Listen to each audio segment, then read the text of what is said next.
देखिए मेरे प्यारे बच्चे हैं कि अब आपके सामने हम लेक्चर नंबर 7 लेके आया हूँ।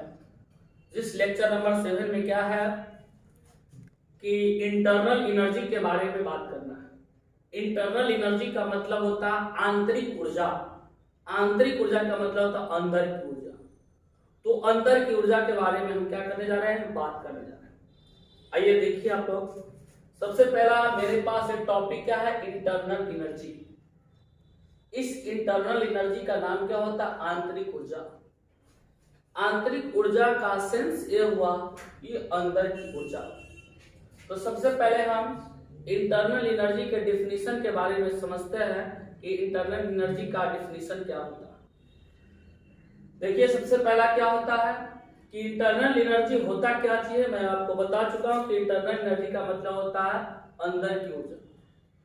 जब कोई आदमी युवा अवस्था में रहता है, यानी है ना 16 साल के छबीला रहता है, तो उसका जो शरीर का जो ढांचा होता है ना, उसकी जो चमड़े होती है बहुत ही क्या होता है, एकदम टाइट होता है, एकदम स्मूथ होता है, एकदम चिकना गोरा सा देखने में लगता है। लेकिन जब उसकी एज क्या हो जाती है कि 40 के बाद होने लगता है, तो उसके शरीर पर क्या झुर्रियां आने लगता है, यानी उसका चमड़े जो है क्या होता है, चमकने लगता है।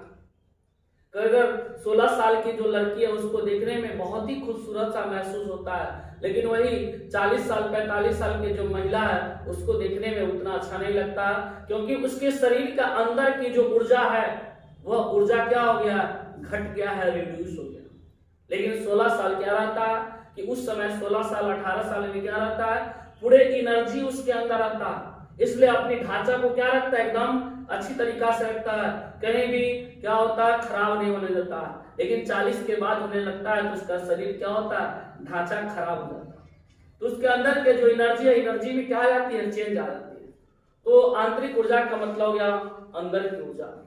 अब यहाँ पे बात कीजिए कि जब हम एक बात को समझते हैं कि जब हमारे पास सॉलिड होता है यानी ठोस होता है, दूसरा लिक्विड होता है, तो सॉलिड में क्या होता है, सॉलिड में कोई भी सब्सटेंस होता है तो उसके अंदर का जो एनर्जी होता है काफी ज्यादा होता है, इसलिए इसको बांध करके रखता है।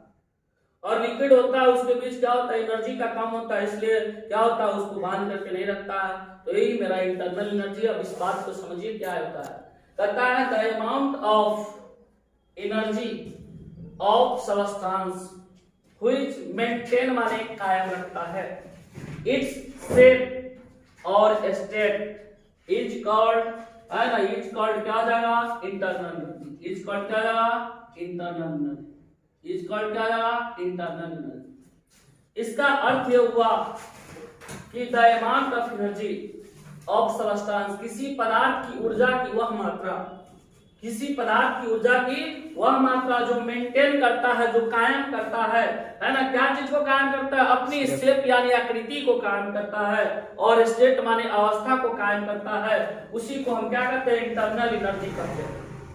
इसका डिफिनीशन ये हुआ, इसका अर्थ ये हुआ कि किसी पदार्थ की वैसी ऊर्जा जो अपने आकृति और अवस्था को क्या करता है, मेंटेन करता है, कायम रखता है, उसी को हम क्या कहते हैं, इंटरनल एनर्जी। तो इंटरनल एनर्जी को डिनोट किस चीज से करते हैं, इट इज डिनोटेड बाय ई या यू, है ना। इंटरनल एनर्जी को ई या यू के द्वारा सूचित किया जाता है, कैपिटल ई या यू के द्वारा, कैपिटल यू के द्वारा हम क्या करते हैं, डिनोट करते हैं। अब हम दूसरा डिफिनीशन पढ़ने जा रहे हैं कि काइनेटिक एनर्जी का दूसरा डिफिनीशन क्या होगा। आइए मेरे प्यारे बच्चे देखिए कि the sum of kinetic energy and potential energy of the system is called internal energy। इसका सेंस क्या हुआ कि सम मींस क्या होता है, योग यानी जोड़ना।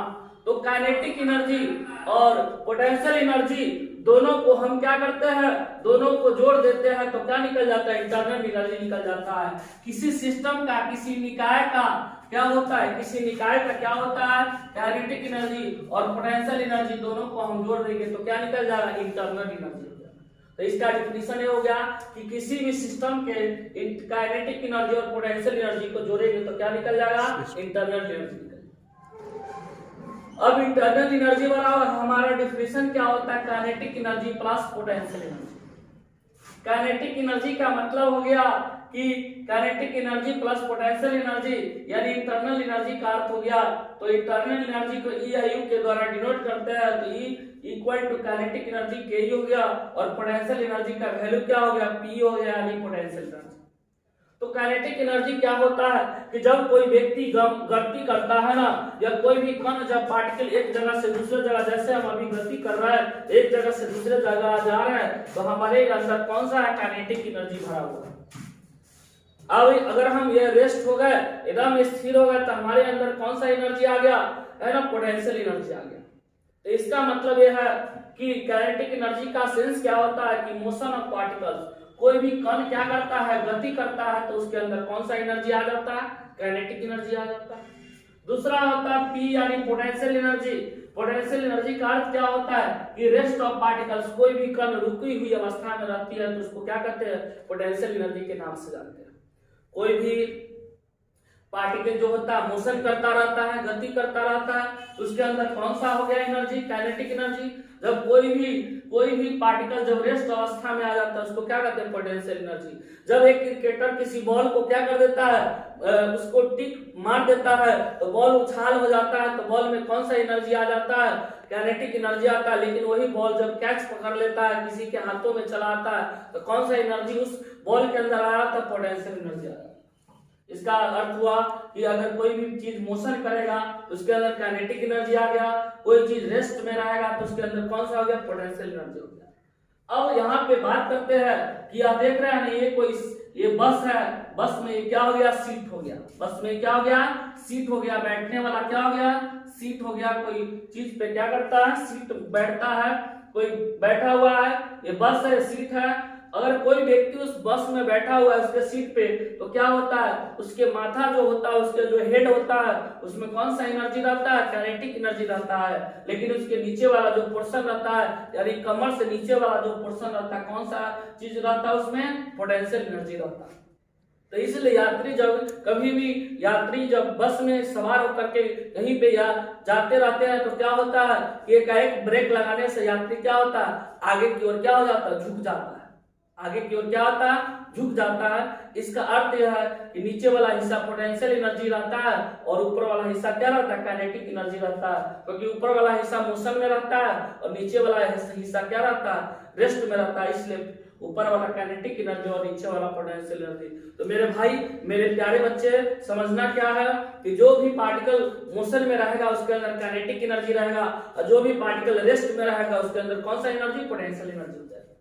अब थोड़ा सा बात करते हैं कि काइनेटिक एनर्जी किस पे डिपेंड करता है। Kinetic energy depend upon, kinetic energy निर्भर करता है रोटेशनल पर। किस पे करता है, रोटेशनल। रोटेशनल का मतलब है लुढ़कना, कि जब एगो पिंड देख रहा है ना, यह पिंड आगे की ओर जा रहा है, फिर ये यहाँ से हट करके फिर ये लुढ़क करके क्या चला जाएगा, आगे जाएगा। तो जितना बार ये लुढ़केगा, जैसे ये कोई वस्तु है, ये क्या कर रहा है, यहाँ से नीचे की ओर लुढ़क रहा है, नीचे की ओर क्या कर रहा है, लुढ़क रहा है, तो उसमें कौन सा एनर्जी, रोटेशनल एनर्जी आएगा। अगर कोई ट्रांसलेशनल एनर्जी का मतलब क्या आ गया, एनर्जी को ट्रांसलेट कर रहा है। एनर्जी को ट्रांसलेट का मतलब अपना एनर्जी किसी दूसरे को दे रहा है, उसके पास भी जो एनर्जी आएगा वो हमारा ट्रांसलेशनल एनर्जी होता है। जैसे हमारे पास कोई आटा चक्की का जो मशीन होता है, तो उस आटा चक्की में जो मोटर लगी हुई रहती है या कोई इंजन से एनर्जी किसको देता है, आटा चक्की को देता है। तो चक्की क्या करता है, गेहूं को क्या करता है, पीस डालता है। इसका मतलब कि इंजन अपना एनर्जी किसको दिया, चक्की को दिया। मोटर अपना एनर्जी किसको दिया, चक्की को दिया, क्योंकि चक्की में कोई अपना एनर्जी नहीं होता। तो इंजन हो या कोई भी मोटर हो, अपना एनर्जी किसको दे देता है, चक्की को दे देता है। तो एक ट्रांसलेशन एनर्जी हो गया। इसका मतलब हो गया एक पार्टिकल अपना एनर्जी किसी दूसरे पार्टिकल को देगा, उसी को हम ट्रांसलेशनल एनर्जी कहते हैं। और एक होता है वाइब्रेशनल एनर्जी। वाइब्रेट नाम सुना होगा कि मोबाइल में वाइब्रेशन होता है। तो मोबाइल में जो वाइब्रेट लगा रहता है, क्या होता है कि मोबाइल जिस जगह पे रखता है वाइब्रेट होने लगता है, तो थोड़ा क्या करता है, अपने जगह को क्या करता है, चेंज करता रहता है हल्का हल्का से। और उसी जगह पे क्या होता है, ऊपर नीचे क्या होता है, थोड़ा जंप करता रहता है हल्का हल्का। तो वही वाइब्रेशनल का मतलब क्या, ये पार्टिकल है, इस दिशा में भी, इस डायरेक्शन में क्या करेगा, एक ही जगह क्या करेगा, वाइब्रेट करेगा। तो काइनेटिक एनर्जी तीन बातों पर निर्भर करता है। अब हमारे पास क्या होता है कि for ideal gas, ideal gas के लिए क्या होता है, हमारा आइडियल गैस कौन कौन से होता है कि वैसा गैस जो PV equal to nRT, PV equal to क्या होता है nRT, वैसा गैस जो PV equal to nRT rule को फ्लो करता है उसको हम क्या कहते हैं, आइडियल गैस कहते हैं। तो आइडियल गैस हमारा कौन कौन सा हो सकता है, हीलियम हो सकता है, नियोन हो सकता है, आर्गन हो सकता है, जितने भी इनर्ट गैस है सारे इनर्ट गैस हमारा क्या होता है, आइडियल गैस होता है। क्यों आइडियल गैस इसलिए होता है कि जितने भी इनर्ट गैस है सब एक दूसरे के बीच अट्रैक्शन नहीं होता, सब एक दूसरे से रिपल्सन नहीं करता, क्या करता है सब अपनी अपनी दुनिया में क्या करते रहता है, मूव करते रहता है, घूमते रहता है। जैसे ये हमारा कोई बर्तन है, इस बर्तन में क्या होगा, जो भी पार्टिकल रखा हुआ वो पार्टिकल क्या करेगा, अपने क्या करेगा, एक दूसरे से क्या करेगा, वाइब्रेट करेगा, एक दूसरे से क्या होगा, वाइब्रेशन करेगा। तो ये हमारा हो जाएगा आइडियल गैस, क्या हो जाएगा, आइडियल गैस हो जाएगा। अब इसके बाद में क्या हो जाएगा कि हमारे पास जो काइनेटिक एनर्जी जो होता है वह डायरेक्टली प्रोपोर्शनल किसका होता है, टेम्परेचर का होता है। काइनेटिक एनर्जी किसका डायरेक्टली प्रोपोर्शनल होता है, टेम्परेचर का डायरेक्टली प्रोपोर्शनल होता है। तो हमारा जो आइडियल गैस है वह किस रूल को फ्लो करता है, PV equal to nRT rule को क्या करता है, फ्लो करता है। PV equal to nRT rule में क्या होता है, हमारा हीलियम है, नियोन है, आर्गन है, वो हमारा क्या हो गया, आइडियल गैस हो गया। उस आइडियल गैस में क्या होता है, ये जो पार्टिकल से देख रहा था वो हमेशा क्या करता है, मोशन करता है, हमेशा क्या करता रहता है, मोशन को करता रहता है। जब हम एक बिल्ली को बंद कमरे में रख देंगे तो बिल्ली क्या करेगा, एक छोर से दूसरे छोर, एक छोर से दूसरे छोर क्या करेगा, जाने के लिए सोचता रहेगा। इसका मतलब क्या है, वो बाहर निकलना चाहता है। तो हमारे पास कोई भी आइडियल गैस है, वो आइडियल गैस के किसी टंकी में रख दीजिएगा तो क्या होगा कि वो हमेशा मोशन करता रहता है। तो जब भी मोशन करेगा तो मोशन करने के कारण उसमें कौन सा एनर्जी आ जाएगा, हमारा काइनेटिक एनर्जी आ जाएगा। तो वही काइनेटिक एनर्जी होता है, लेकिन पोटेंशियल एनर्जी का मान क्या हो जाता है, जीरो हो जाता है, क्योंकि due to particle do not rest, यानी कहने का अर्थ हुआ क्योंकि पार्टिकल जो भी कोई होता है वह रेस्ट अवस्था में नहीं रहता है, इसलिए पोटेंशियल एनर्जी का मान क्या होता है, जीरो होता है। तो इसलिए हमारा काइनेटिक एनर्जी जो होगा किस पे डिपेंड करेगा, टेम्परेचर पे डिपेंड करेगा। काइनेटिक एनर्जी डायरेक्टली प्रोपोर्शनल किसका हो जाएगा, टेम्परेचर का।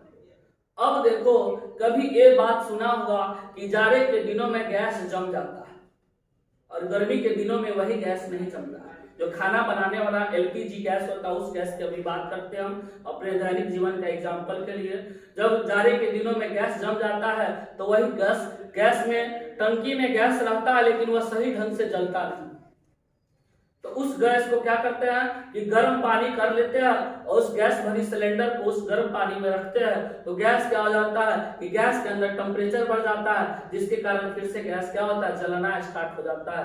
तो इसका कारण यह है कि काइनेटिक एनर्जी इस पे डिपेंड करता है, टेम्परेचर पे। Kinetic energy directly proportional temperature का है, यानी टेम्परेचर का मान बढ़ेगा तो काइनेटिक एनर्जी का मान भी क्या होगा, बढ़ेगा। इसलिए पूर्ण रूप से हमारा आइडियल गैस जो हुआ वह किस पे डिपेंड कर गया, है ना, काइनेटिक एनर्जी पे। और काइनेटिक एनर्जी किस पे डिपेंड कर गया, हमारे पास टेम्परेचर पे। तो इसलिए हमारे जो काइनेटिक एनर्जी होगा वह पोटेंशियल एनर्जी के क्या होगा, हमारे जो पोटेंशियल एनर्जी होगा वह काइनेटिक एनर्जी के इक्वल होगा, या काइनेटिक एनर्जी जो होगा पोटेंशियल एनर्जी के क्या हो जाएगा, इक्वल हो जाएगा। क्या हो जाएगा, इक्वल हो जाएगा। हमारे पास जो काइनेटिक एनर्जी है वो पोटेंशियल एनर्जी के क्या हो जाएगा, इक्वल हो जाएगा। इसके बाद में हमारे पास क्या है, काइनेटिक एनर्जी का फॉर्मूला होता है। काइनेटिक एनर्जी का फॉर्मूला होता है 3/2 RT।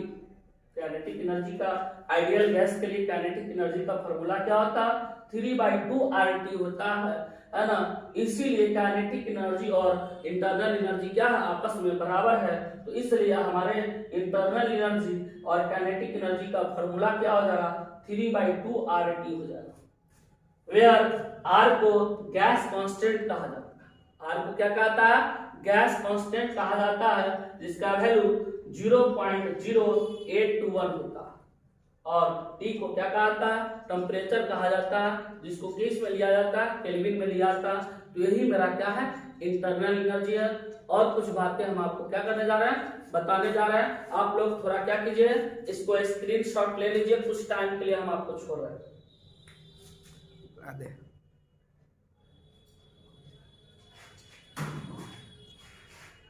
अब देखिए आपको हम थोड़ा सा बता रहे हैं कि हमारी जो इंटरनल एनर्जी जो होता है वो हमारा स्टेट फंक्शन होता है।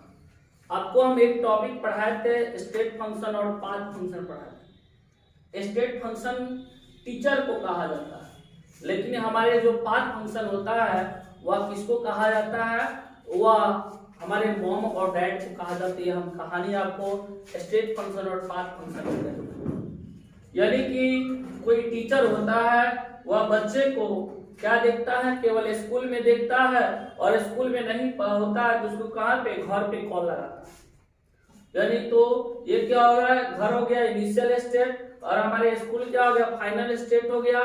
तो इसलिए इसको क्या कहा जाएगा, स्टेट फंक्शन कहा जाएगा। उसी तरीका से अब हम थोड़ा सा बात करते हैं internal energy is a state function because it is depends upon initial and final state of the system.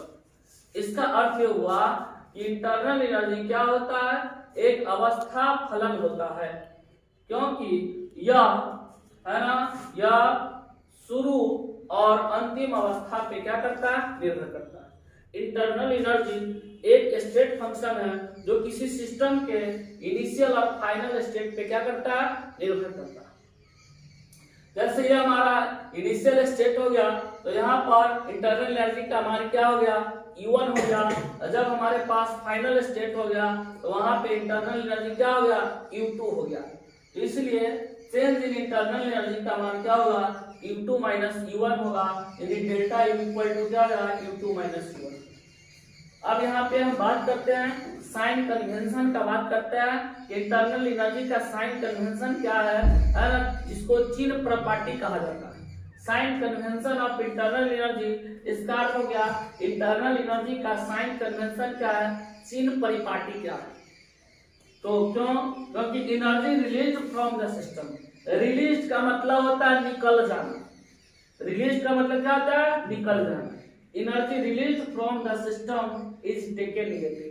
अगर किसी सिस्टम से एनर्जी निकल जाता है, एनर्जी निकलता रहता है, तो उस एनर्जी को क्या लिखा जाता है, निगेटिव लिखा जाता है। उस एनर्जी को क्या लिखा जाता है, निगेटिव लिखा जाता है। क्यों निगेटिव लिखा जाता है, क्योंकि हमारे पास ये इनिशियल स्टेट हो गया, इनिशियल स्टेट में एनर्जी, इंटरनल एनर्जी का वैल्यू क्या हो गया, U1 हो गया। फाइनल स्टेट हो गया तो इंटरनल एनर्जी का वैल्यू क्या हो गया, U2 हो गया। तो इसका अर्थ हो गया एनर्जी रिलीज्ड, एनर्जी रिलीज का मतलब हो गया डिक्रीजेज ऑफ एनर्जी। जब किसी सिस्टम से एनर्जी जब निकलने लगेगा तो एनर्जी उसका क्या होगा, घटने लगेगा, वही हो जाएगा डिक्रीजेज ऑफ एनर्जी। यानी इस कंडीशन में फाइनल इंटरनल एनर्जी का वैल्यू कम हो गया, किससे, इनिशियल इंटरनल एनर्जी से। इसलिए यहाँ पर चेंज इंटरनल एनर्जी करेंगे तो U2 माइनस अगर U1 करेंगे तो क्या आएगा, डेल्टा E का मान क्या हो जाएगा, डेल्टा U का मान क्या हो जाएगा, माइनस हो जाएगा। इसका अर्थ हो गया कि जब एनर्जी किसी सिस्टम से निकलता है तो उसको क्या लिया जाएगा, डेल्टा E लिया जाएगा, निगेटिव। और जब हमारे पास क्या होता है, energy absorb by the system, यानी कि कोई सिस्टम होता है, वह सिस्टम एनर्जी को क्या करता है, एब्जॉर्ब करता, अपने अंदर रखता है। तो रखने का मतलब क्या होगा कि धीरे धीरे उसका एनर्जी क्या हो जाएगा, बढ़ जाएगा। तो इसका तो वही बात हुआ कि energy absorb by the system is taken positive. जब किसी सिस्टम को एनर्जी दिया जाता है तो उसको एनर्जी को क्या कहा जाता है, पॉजिटिव कहा जाता है। क्यों पॉजिटिव कहा जाता है, क्योंकि इनिशियल स्टेट में इंटरनल एनर्जी का मान क्या होगा, U1 हो जाएगा। फाइनल स्टेट में इंटरनल एनर्जी का मान क्या होगा, U2 हो जाएगा। तो एनर्जी क्या किया गया, एब्जॉर्ब किया गया सिस्टम के द्वारा। इसका मतलब इंक्रीजेज एनर्जी। जब एनर्जी एब्जॉर्ब किया कोई सिस्टम तो उसका एनर्जी क्या हो गया, बढ़ गया, वृद्धि हो गया। तो जो शुरुआती में था और बाद में आया उसका एनर्जी बढ़ा। इस कंडीशन में क्या होगा कि इंटरनल एनर्जी फाइनल स्टेट में ज्यादा हो जाए, किससे, इनिशियल स्टेट से। इसीलिए यहाँ पर चेंज ऑफ इंटरनल एनर्जी बराबर U2 माइनस U1 हो जाएगा। U का वैल्यू, डेल्टा U का वैल्यू क्या आएगा, पॉजिटिव आएगा। इसका मतलब कि जब हम किसी सिस्टम से एनर्जी को लेते हैं तो उसका वैल्यू निगेटिव लिया जाएगा, और जब किसी सिस्टम को एनर्जी दिया जाता है तो वह क्या हो जाएगा, वह पॉजिटिव हो जाएगा। Energy release from the system negative, energy absorb to the system positive. जब एनर्जी रिलीज करेगा तो नेगेटिव हो जाएगा, एनर्जी जब दिया गया किसी सिस्टम को तो पॉजिटिव, जब ले लेंगे तो नेगेटिव, जब दे देंगे तो पॉजिटिव हो जाएगा। तो थोड़ा सा आप लोग क्या कीजिए, कुछ टाइम देते हैं और इसको स्क्रीनशॉट आप लोग क्या कर लीजिए, कर लीजिए।